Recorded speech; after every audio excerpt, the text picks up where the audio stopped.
Yung ginangat-ngat mo, Trisha. Mamaya susuka ka. Nakakain ng kung ano-ano. Ginangat-ngat nila yung aloe vera ko. Lera, say hi, Lera. Hello, Lira po.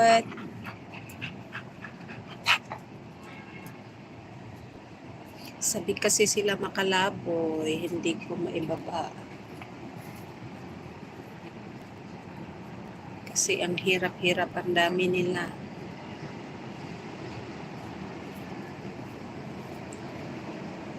Pag ganyan, lagi na sila yan mag-uunahan. Pag tuwing bubukas ang pinto, ang hirap na nila iwanan, ang ingay-ingay.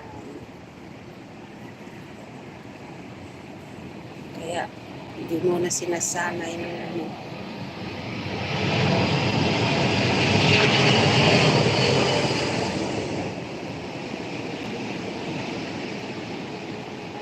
Yan po si Lira, ang bigel. Ito si Trisha. Trisha! At ito naman si Pini. At ayun po ay si Sky. Sky! Hello, Sky! At ito naman po si Ili. Ili! Ili! Yan po ang nanay nila, si Pini. At yun ang tatay nila, si Sky. Sky! Yeah, hello! Oh. Luwis ni Sky nag-i-enjoy sa view dyan Ayun po ang view doon. Yun ang tinatanong ni Sky. Lira, wag mong anuhin dyan. Ano bang ginagawa mo dyan?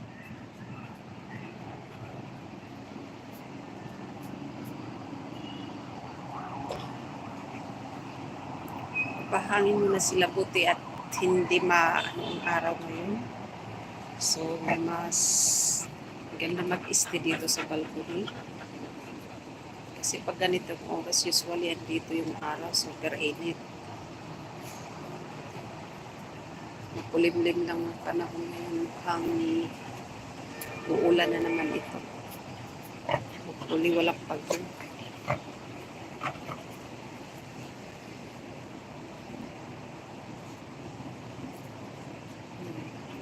Gusto yan ni Sky dyan. Mamintana at tanawin niya hanggang baba.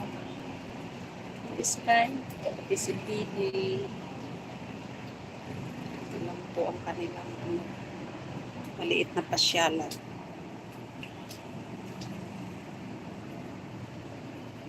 Mama?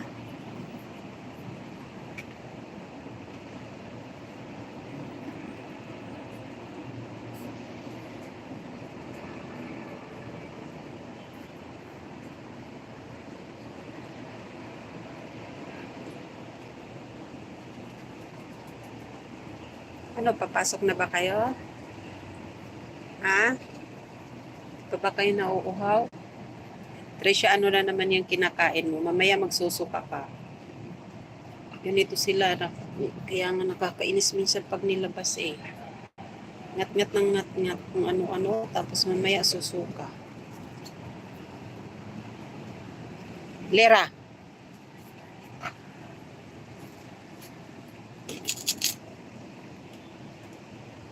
Ito si Pine ay 3 years old na to. Si Sky 4. Si Ili at Trisha, magkapatid ito, 2 years old. At si Lira naman, yan, parehas sila 2 years old. More than 2 years old sila.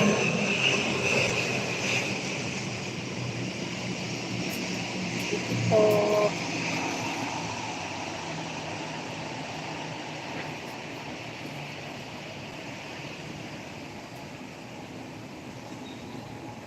testing lang to kung mag-work ang live.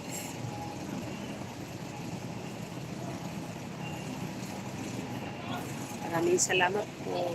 Off ko na po. Bye-bye. Till next time. Ayun, hindi ko alam kung paano.